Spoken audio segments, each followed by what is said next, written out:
Dando seguimento à questão de análise na corrigida de palavras que dificultam o entendimento do leitor, né?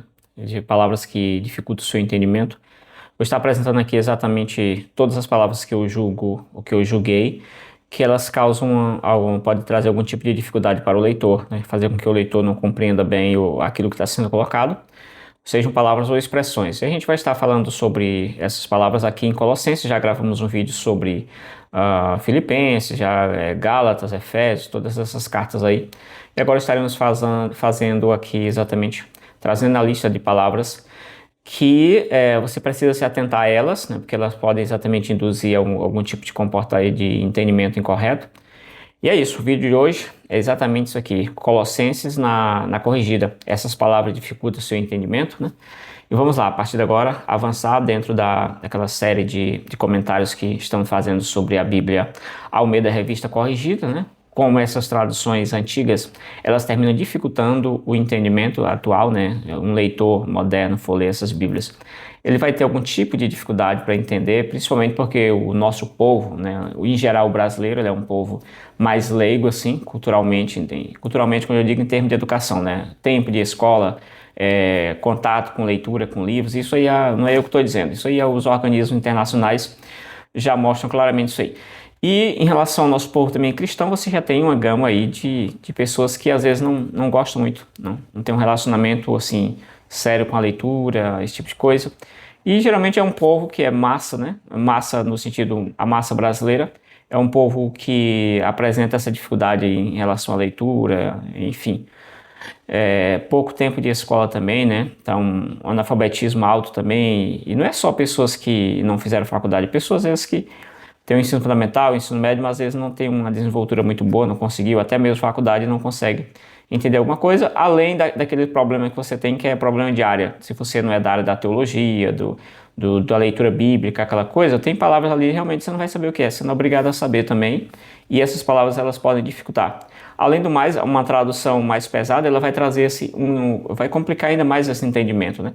Vamos então, para não ficar aqui só nessas palavras introdutórias, Colossenses capítulo 1, capítulo 2, versículo 1. Porque quero que saibais quão grande combate tenho por vós e pelos que estão em Laodiceia, e porquanto não viram o meu rosto em carne.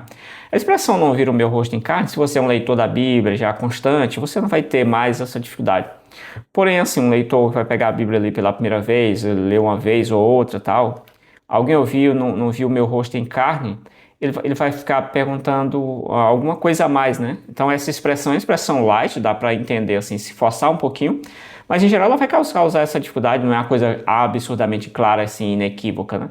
Alguém que não viu o meu rosto em carne, o que isso quer dizer, né? É quase uma expressão idiomática, uma coisa assim, né? Eu não vi o meu rosto em carne, né? Então eu trouxe aqui, como sempre, trago aqui a NVI, não para dizer que a NVI é melhor, né? Em termos de tradução, de ser fiel, original, esse tipo de coisa, mas dizer que nesse caso a NVI ela comunica melhor para o leitor. Repito, não quer dizer que a NVI tenha uma tradução melhor no sentido do original, mas pelo menos em relação à língua receptora, né, ou em relação ao leitor, a preocupação com o leitor, a NVI vai comunicar melhor nesse ponto aqui. E claro, como sempre repito nos vídeos, antes de alguém comentar, eu sou um leitor da Bíblia Corrigida, né? A igreja a qual pertenço, ela segue a Bíblia Corrigida em sua maioria, né? E é isso, né? Então não é a crítica de um crítico, são apenas observações aqui concernente isso. Bom, a NVI ela diz: quero que saibais quanto estou lutando por vocês, pelos que estão em Laodiceia e por todos os que ainda não me conhecem pessoalmente. Então, ver o meu rosto em carne traz uma situação. Oxe, o que isso quer dizer? É uma coisa. Os que ainda não me conheceram pessoalmente, ninguém tem dúvida concernente isso aqui. O que essa expressão quer dizer? Tá? Então é algo que às vezes você precisa também, nesses casos, recorrer a uma tradução ali, que vai ajudar no seu entendimento, né? Então esse é o primeiro texto. Já saiba que alguém pode exatamente se enganchar aqui ou ter um tipo de interpretação diferente, enfim. Não se espera que um sujeito ele chegue nesse texto e ele empanque, ele traga uma interpretação absurda sobre o texto, mas tudo é possível, né? Bom, nós temos aqui, já visto que é uma leitura antiga, né? Nós temos aqui um texto que eu já comentei aqui no canal, Colossenses 2 e 3, só que eu comentei acho que outra carta, né, que traz a minha palavra. em quem estão escondidos todos os tesouros de sabedoria, da sabedoria e da ciência. Sabedoria e ciência, que usa, como eu disse, usam duas palavras gregas, né? E aí tem a palavra ciência. Quando você, um sujeito que nasceu, está convivendo agora no século XXI, onde a ciência é o conhecimento dominante, deveria ser um dos 5 tipos de conhecimento, 5 possibilidades que você tem de conhecer a realidade, né, de entrar em contato com a realidade. Mas a ciência em geral, ela ganhou esse apogeu aí depois do iluminismo, né, depois da queda da Idade Média, né, surgiu a ciência moderna, depois pós-moderna e por aí vai. O conhecimento científico é aquele exatamente que se tornou robusto. Hoje é o conhecimento balizador de quase tudo na vida. E aí, quando você observa a palavra citada aqui, ciência, você vai concluir que Paulo estava falando exatamente dessa ciência nossa. E isso não é necessariamente isso aí, né? Então, os tesouros de sabedoria, talvez uma tradução boa seria os tesouros de sabedoria e conhecimento, né? Uma coisa nesse sentido, que se tornaria um conhecimento mais geral e não necessariamente aquele conhecimento específico produzido a partir de um método científico que a gente chama o conhecimento científico.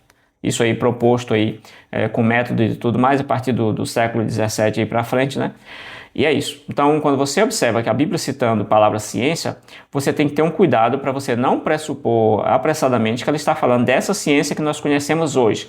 Ela pode estar falando da mesma estrutura, da mesma ideia de investigação, ela pode estar falando de várias questões, de uma busca para encontrar alguma coisa que não necessariamente dependa daquela revelação divina, mas não necessariamente está falando da ciência moderna como nós conhecemos hoje, é até uma forma anacrônica. Esse modelo científico nasceu lá pelo século XVI e para frente, né? Claro, o surgimento do pensamento científico é com os gregos, com os pré-socráticos aqui nesse lado do Ocidente aqui que a gente considera. Porém, o modelo científico ele é do século XVI daí para frente. Só para deixar claro aqui. E você tem aqui uma tradução da NVI que traz todos os tesouros da sabedoria e do conhecimento, né? Eu trouxe também a nova tradução linguagem de hoje que coloca os tesouros escondidos do conhecimento da sabedoria, então inverteu aqui as ordens, né? A ordem da questão, né? Aí nós temos aqui essa outra passagem, temos aqui, ó, tende cuidado para que ninguém vos faça presa sua. O que é fazer presa de alguém? Presa sua. Isso é uma linguagem que dá para entender, beleza, faz um esforço, mas nem todo mundo vai compreender isso aqui, e hoje é uma coisa que a gente quase não usa essa expressão, de fazer presa sua, né? É uma linguagem meio que de predador, presa, esse tipo de coisa, né? Mais quase do reino animal, né? Dessa parte aí, fica uma linguagem um pouco mais truculenta, não quer dizer que você não vá ser salvo lendo isso aqui, né? Você vai com certeza, aí não tem nada a ver uma coisa com outra. Mas o entendimento ele fica um pouco forçado, né? E aí nós temos aqui, ó, vos faça presa sua. Tenha esse cuidado para que ninguém vos faça presa sua por meio de filosofias e vãs sutilezas. O que são filosofias? Então, quando você observa um texto desse, em que a Bíblia traz a palavra filosofia, ainda que seja plural, filosofias, o sujeito vai concluir que aqui existe uma crítica à filosofia no geral. Como eu já vi ensinadores, assim, pregadores, tecerem crítica à filosofia baseada em textos como esse. E a coisa não necessariamente deveria ser isso, né? Então, aqui você tem, por meio de filosofias e vãs sutilezas, que também é uma vã sutileza, alguma coisa sutil. Beleza, dá para entender vãs, né? Se você for numa linguagem mais antiga, você vai compreender alguma coisa inútil, enfim, né? Mas caso contrário, aí uma criança pegar a vã sutileza vai saber o que é vã sutileza. Tem como saber, né? E aí você tem, segundo a tradição dos homens, segundo os rudimentos do mundo. Eu já comentei sobre isso também em vídeos anteriores. O que é rudimento do mundo, né? E não segundo Cristo, né? Ou seja, uma oposição talvez filosofias e filosofias seria um tipo de conhecimento que não depende necessariamente aqui da revelação divina, né? Então seria uma das questões abordadas aqui a princípio. E aí seria uma linguagem difícil de entender, né? A NVI, nesse caso, também segue essa mesma ideia de filosofias, né? E vãs, filosofias vãs, né? Na Almeida Corrigida, o que são vãs são as sutilezas. Na NVI, o que são vãs são as filosofias, né? E essas filosofias elas são vãs e são enganosas, né? E aí você tem esses detalhes aqui que aí altera um pouquinho aí do entendimento do texto, mas não é objetivo aqui essa questão de ordem aqui, só mesmo para deixar claro, né?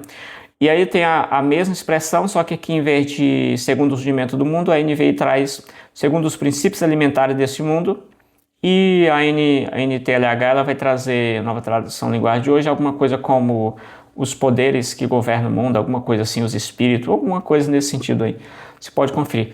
Tá, então o ponto que eu chamaria a atenção é para não confundir muito aqui, não tentar forçar a barra em termos de filosofia, e você vai criticar todos os professores de filosofia, todos os filósofos e tal, dizendo que a Bíblia já está criticando aqui, e às vezes não é isso. Às vezes até os grandes eruditos cristãos, para serem grandes eruditos cristãos, eles precisam de uma base muito boa em filosofia, né? Para essa questão do pensamento, do raciocínio, enfim, das análises, das perguntas que devem ser feitas, das perguntas que devem ser respondidas, né? Então, às vezes, não é só ver uma palavra aqui e sair criticando aí, porque isso aí também não dá certo, né? 3 e 5, nós temos aqui mortificai, pois, os vossos membros que estão sobre a terra. O que são membros que estão sobre a terra? Tem uns membros assim por cima da terra e jogados em cima da terra, né? E aí ele vai dizer a questão dos vossos membros aí, mortificai, pois, os vossos membros que estão sobre a terra. Aí está relacionado a essa ideia aí que ele colocou. Primeira palavra mortificar, né? Fazer morrer, né? E depois vem a expressão os vossos membros que estão sobre a terra, que aí ele vai dar os 2 pontos aqui e vai fazer a lista do que, qual que é a referência disso. Prostituição, a impureza, apetite desordenados e vil concupiscência. O que é uma vil concupiscência? O que é uma concupiscência, né? O que é um apetite desordenado? É para quê? Para comer? É comida? É bebida? É o quê? Relações sexuais? O que é isso aqui, né? Então, não é um texto que você já bate o olho e você já conclui. Você tem que fazer um esforço mais intelectual para tentar, o contexto está falando sobre isso, então isso aqui, a ideia seria mais próximo daqui, né? E a avareza, que é a idolatria, tá? A NVI, nesse caso, para mortificar, ela traduz como façam morrer, fazer morrer, né? Comunica melhor do que mortificar, beleza, morte tem a ver com morte, enfim, mas fazer morrer é alguma coisa bem clara aqui. Então, fazer morrer o quê? Tudo o que pertence à natureza terrena de vocês. O que são aquilo que a corrida chamou de vossos membros que estão sobre a terra? O que são esses vossos membros? Então, nesse caso aqui, a NVI, ela colocou o que pertence à natureza terrena de vocês. Essa é a natureza terrena. Aí sim, já parte para a questão de natureza, não para algum objeto que está sobre a terra, nada disso. E essa natureza, ela é expressa assim também como a tua corrigida expressa, mas a forma de colocar aí se tornou um pouco grotesca já para o nosso tempo, né? Uma leitura mais pesada, truculenta. E aí, nesse caso aqui, quando você pega de natureza terrena de você já vê que é alguma coisa que se casa muito bem com imoralidade sexual, né? Que ele colocou lá em cima como a prostituição, que casa muito bem com impureza, com paixões e desejos maus, que está relacionado à ideia de apetites desordenado e a vil concupiscência. Se resume nessas palavras paixões e desejos maus, né? Então dá para entender aí um pouco com mais clareza. E a avareza, que vai na ideia de ganância. O que seria a avareza? É mais fácil compreender ganância ou avareza, né? Talvez a ganância seja mais comunicativa, né? Apesar de que você consiga entender o que é avareza. Então, uma criança não, mas um adulto, assim, vivido, ele vai conseguir pegar um pouco ali o que seria a ideia de avareza, né? Assim, pelo menos entender um pouco. Bom, o 8 tem aquela questão aqui, ó. Mas agora, despojai-vos também de tudo. De tudo o quê? Eu vou despojar de quê? Aplica os 2 pontos e vai fazer a lista do que ele está... O que é esse tudo que você deve se despojar? Da ira, da cólera. Cólera é o que? É uma doença, é uma coisa transmitida por quê? Por rato, por inseto. O que é uma cólera? Está em fúria, talvez fosse alguma coisa mais compreensível, mas cólera é um negócio complicado, né? Cólera e também da malícia. Malícia é o que? Um povoado, é uma cidade, é o que? A malícia. Malícia é muito próximo de maldade, de mal, ok, mas tem que fazer o esforço intelectual para chegar nesse nível aí. Beleza, cólera e malícia. Fugir da cólera. O que é cólera? É um vício, uma doença? O que é? Um povoado, uma cidade, uma doença transmissível? O que é isso aqui? E aí você tem essas questões, né? E aí das palavras também torpes. O que são palavras torpes, né? dá para entender as palavras que saem da boca. Alguma coisa, não é uma coisa boa, né? Não são palavras boas, beleza. Então, não são palavras boas e aqui você pode exatamente já chegar nessa conclusão. Em vez de despojai-vos, a NVI coloca abandonem. Despojar abandonar nesse sentido aqui. Ok, comunica melhor. Como eu disse, não significa que sempre a NVI vai trazer uma tradução melhor em relação ao original. O que é colocado é basicamente que quem comunica melhor para um leitor em português? Essa questão do tema dos vídeos que eu estou colocando é esse. Quem comunica melhor para um português? Um leitor de língua portuguesa. Mas agora abandonem. Abandonem o quê? A ira, né? E a cólera, a indignação. Eu entendo melhor cólera ou indignação, né? O que eu vou entender um pouco. E maledicência, que está lá em cima. O que é maledicência, né? Também a NVI coloca aí maledicência, que em alguns casos é colocado como falar mal, né? Aquele falar mal que causa dano, né? Então o falar aí já está um verbo trazendo uma ideia, um substantivado, né? O falar não é mais o verbo falar, mas é o falar mal que causa dano a alguém. Então aí estaria mais ou menos aí na área de maledicência em algum dos conceitos, né? Sim, até mesmo olhando rapidamente, sim, tranquilo, você chegaria mais ou menos a essa conclusão e precisaria aprofundar nesse texto. Esse vídeo é um convite ao aprofundamento no texto. E também em linguagens indecentes no falar. Coisa indecente, olha, essa roupa sua está indecente. A pessoa já entende, a maioria das pessoas vai entender o que seria uma roupa indecente. Uma roupa que está meio chamativa, ou inapropriada, enfim. Agora, a sua roupa está, aliás, a sua roupa está, a sua palavra é torpe, né? A sua palavra é indecente. Indecente comunica muito melhor isso aqui. Aí, continuando aqui, seria o que? O 3 e o que? Aqui seria o 5, né? Acho que eu coloquei aqui a referência incorreta. Deixa eu ver aqui, pronto. Eu estou no 3.8 aqui, seria acho que o 4, 5, alguma coisa assim.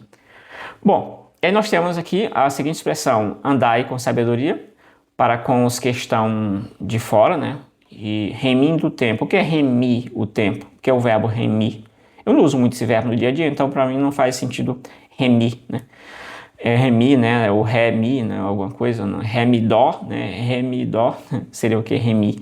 Então, nesse caso aqui, a NVI ela traz uma comunicação melhor. Aproveite ao máximo todas as oportunidades, né? Ou seja, aproveitar o máximo. Então, obrigado por ter chegado até aqui. Acho que a última referência é 4, 5, enfim, supostamente seja essa referência, terminei esquecendo aqui, passou batido. Mas obrigado por ter chegado até aqui. Comenta aí se gostou dessa apresentação, desse vídeo. Também deixa um joinha, compartilha, deixa um comentário aí para ajudar o canal também nessa questão. E realmente agradeço por ter chegado até aqui, nos acompanhado nesse desenrolar, nessa abordagem até aqui. O objetivo não é criticar por criticar a Almeida Revista Corrigida, mas mostrar exatamente uma realidade que todo mundo que lê a Bíblia Revista Corrigida sabe. Não é algo para alguém se assustar, é algo que quem lê a Bíblia Corrigida vai se deparar com isso aqui e não tem o que fazer. Né? Você não tem muito o que fazer em relação a isso. E é isso, obrigado realmente mais uma vez por ter chegado até aqui. Até o próximo vídeo aí, né, dando seguimento às cartas de Paulo nesse sentido, relacionado à Bíblia Corrigida. Até o próximo vídeo, valeu, fui!